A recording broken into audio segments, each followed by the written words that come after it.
नमस्कार। आचार्य रविंद्रनाथ टैगोर, जो शांति निकेतन के संस्थापक के रूप में भी जाने जाते हैं, आज हम उनके कला संबंधी विचार अथवा उनके सौंदर्य शास्त्रीय दृष्टि के बारे में जानकारी प्राप्त करेंगे।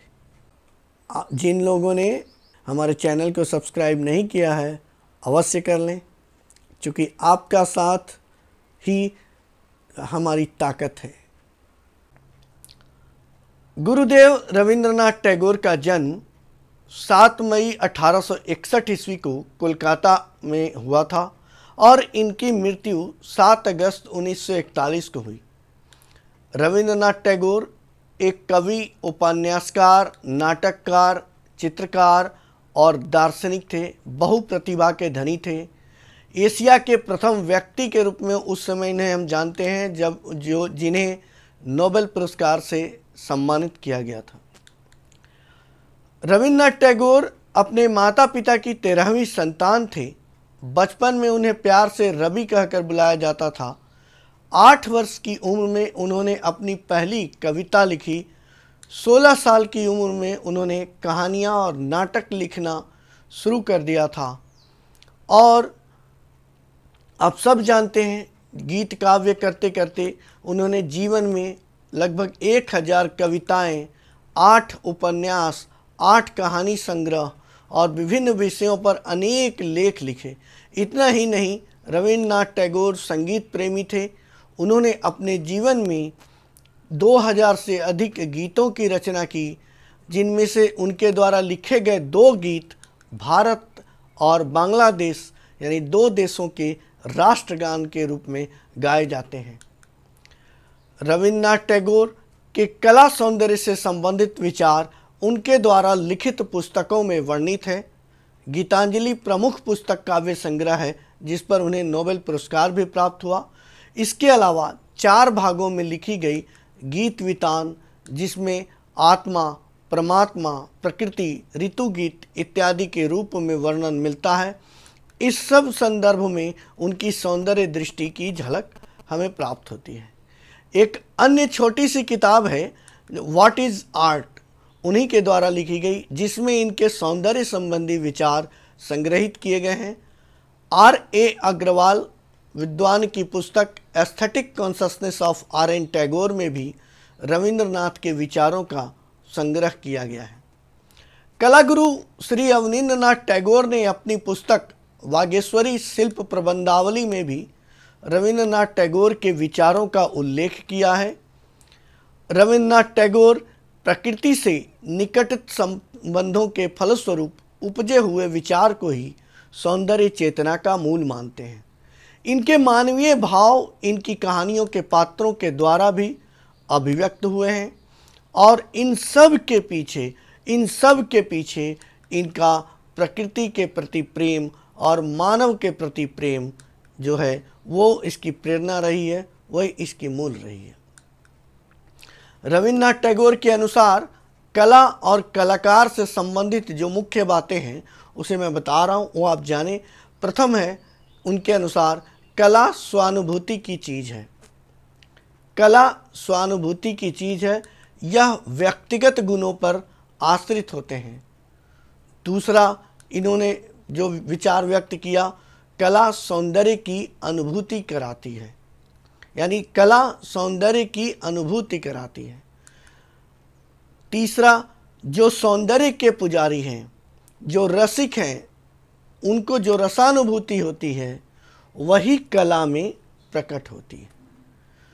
चौथा विचार इन्होंने देते हुए कहा है कि कलाकार कला में कल्पना का समावेश करता है।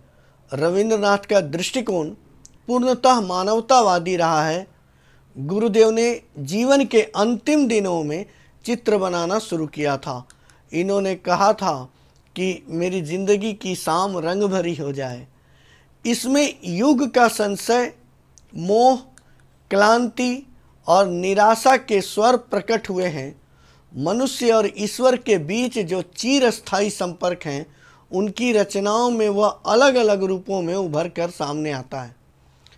टैगोर और महात्मा गांधी के बीच राष्ट्रीयता और मानवता को लेकर हमेशा वैचारिक मतभेद रहा। जहां गांधी पहले पायदान पर राष्ट्रवाद को रखते थे, वहीं टैगोर या रविन्द्रनाथ ठाकुर मानवतावाद को राष्ट्रवाद से अधिक महत्व देते थे। लेकिन दोनों एक दूसरे को बहुत अधिक सम्मान करते थे। टैगोर ने गांधी जी को महात्मा का विशेषण दिया था।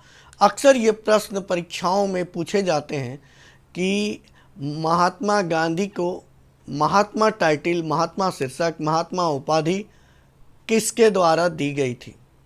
तो याद रखें, रविंद्रनाथ टैगोर के द्वारा उन्हें महात्मा की उपाधि दी गई थी।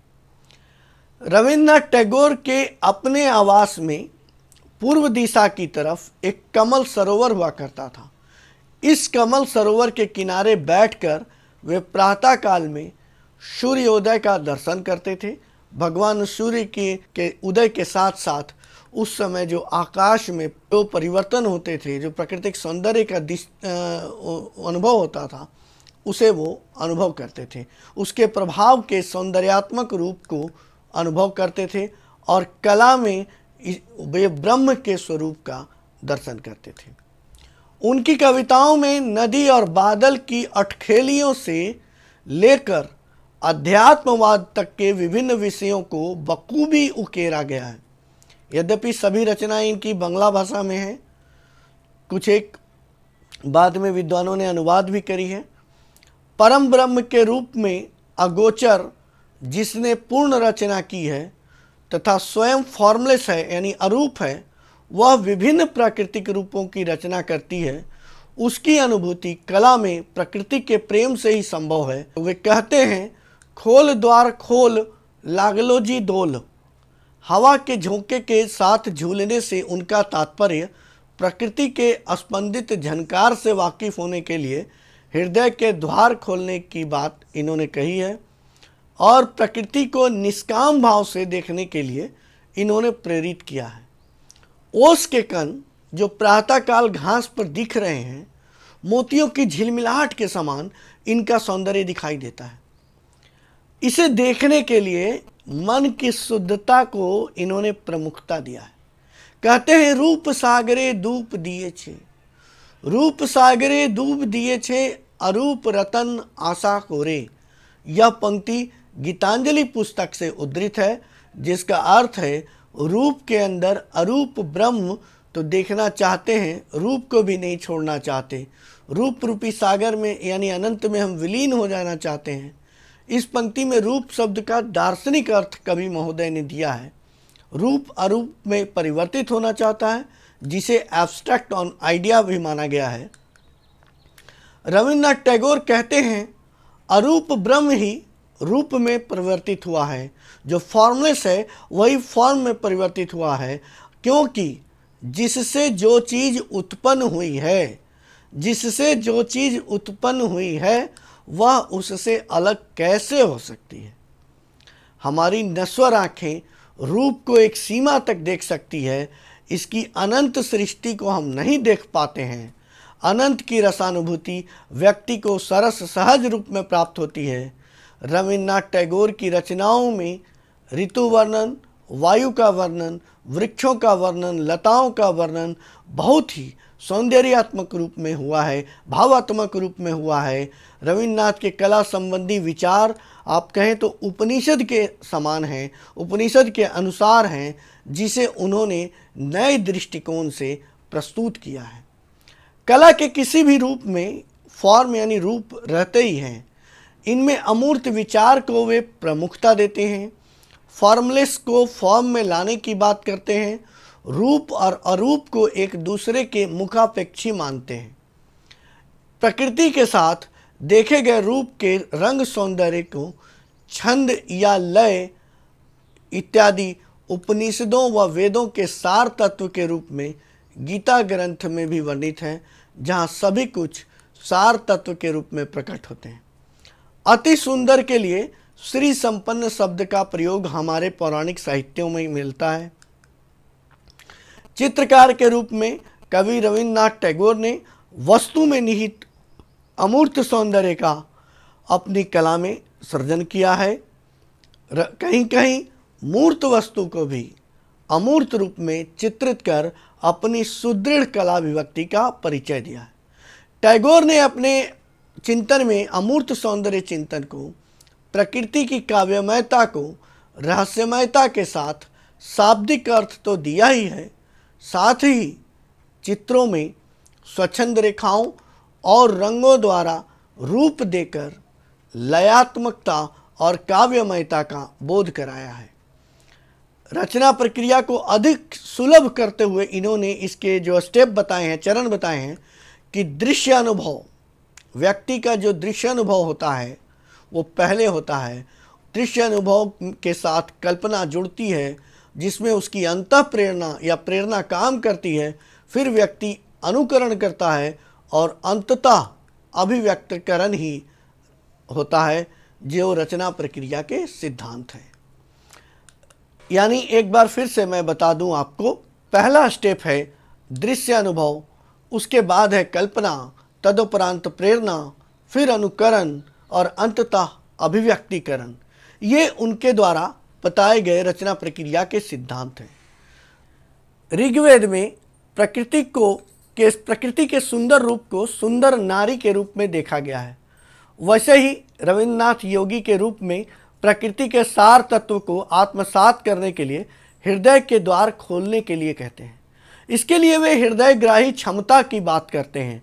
यदि व्यक्ति के हृदय में रस ग्रहण करने की क्षमता है, तभी वह प्रकृति के सौंदर्य का रस ग्रहण कर सकेगा। अंततः रविन्द्रनाथ टैगोर अभिव्यक्ति का मूल्यांकन स्वयं कलाकार द्वारा करते हुए कला अभिव्यक्ति को सत्यम शिवम सुंदरम के समकक्ष मानते हैं। प्रकृति के देखे गए रूप सत्य के प्रतीक के रूप में देखने के पश्चात उन्होंने शिवम की बात की है, जिसका तात्पर्य आंतरिक रहस्य को उजागर करना है, जिससे मंगल भावना, मांगलिक भावना या सौंदर्य की उपलब्धि होती है। रविन्द्रनाथ यही कहते हैं कि यही रचना सुंदरतम प्रतीत होती है। रविन्द्रनाथ टैगोर जो स्वयं सौंदर्य के पुजारी माने जाते हैं, उन्होंने कला को सत्यम शिवम सुंदरम का प्रतिफल माना है। जीवन के अंतिम क्षणों में, मृत्यु के वरण के पहले भी वह इसकी अनुभूति करते हैं और उसके प्रकाश पुंज का दर्शन कर आत्मात्मक सौंदर्यात्मक विवेचन प्रस्तुत करते हैं। मृत्यु की भी सुखद अनुभूति और उसका शीतल स्पर्श आनंद फॉर्मलेस ज्योति या अरूप प्रकाश पुंज के रूप में होता है, ऐसा वे देखते हैं। प्राण शक्ति के विषय में वो कहते हैं कि कोई रचना में रिदमिक वाइटलिटी या छंदात्मकता की आवश्यकता होती है। इसका महत्व इतना ज़्यादा है कि वह रचना में प्राण का संचार करते हैं। इसका अंकन कलाकार का सर्वोत्तम गुण होता है और इसे गीतांजलि के इस श्लोक के माध्यम से आप आसानी से समझ सकते हैं। वे कहते हैं कि रूप आपो नारे चाहे छंदे, छंद से चाहे रूप ते राखिए, असीमा होते चाहे असीमेर माझे हारा, असीम से चाहे सीमा ते राखिते धोरे। अर्थात रूप अपने को छंदोबद्ध रूप में देखना चाहता है और छंदोबद्ध रूप में प्रतिष्ठित रहना चाहता है। सीमा असीम के अंदर विलीन होना चाहती है और असीम सीमा को आबद्ध किए रहना चाहता है। असीम संसार में यही रूप छंद में और छंद रूप में दृष्टिगोचर होता है। चित्रकार विश्व में किसी सुंदर रूप को देखना चाहता है और उसे देखकर उसके हृदय में एक छंद या झनकार की उत्पत्ति होती है। उसके मन उसे रेखा और रंग में आबद्ध करना चाहता है। यही निराकार ब्रह्म का साकार रूप है। चित्रकार जिसे रेखा में प्रदर्शित करता है, कभी कवि जो है या कहानीकार जो है शब्द के माध्यम से इसे साकार करता है। और अरूप ब्रह्म असंख्य रूपों का अनुमान करता है, अनेक रूपों की भावना करता है, उसे साकार रूप देता है। उन्हीं रूपों में छंद ब्रह्म प्राण जैसे तत्वों का समावेश करता है, जिससे उसमें सजीवता आ जाती है। यही रूप छंद है, प्राण छंद है। ये सभी रचना में होने चाहिए, तभी सफल रचना होती है, ऐसा रविन्द्रनाथ टैगोर का मानना है।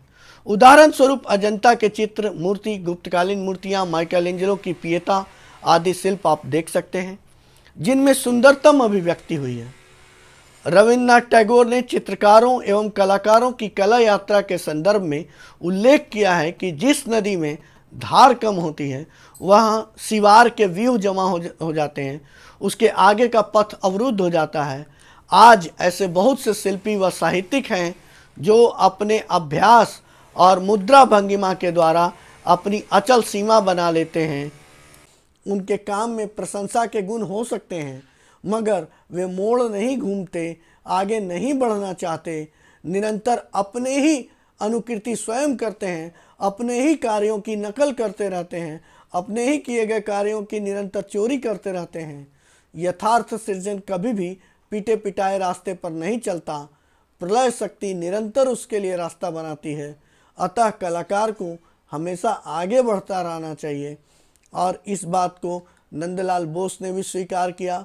बहुत सारे कलाकार, कृष्णी जी, श्यामराव कुलकर्णी सरीखे कलाकार की कला यात्रा को देखें, हर पल निरंतर मोड़ से उनकी कलाकृतियाँ गुजरती है। इस प्रकार आज के लेक्चर में आप लोगों ने नोबेल पुरस्कार विजेता और कलाकार, कहानीकार, नाटककार, गीतकार, रंगकर्मी एवं चित्रकार गुरुदेव श्री रविन्द्रनाथ टैगोर की सौंदर्य दृष्टि के बारे में जानकारी प्राप्त की, उनके कला संबंधी विचार को संक्षिप्त रूप में जाना। निसंदेह यह स्नातक एवं स्नातकोत्तर की परीक्षाओं के लिए उपयोगी है। अगले वीडियो में पुनः आपसे मुलाकात होगी। मैं तब तक के लिए विदा, नमस्कार।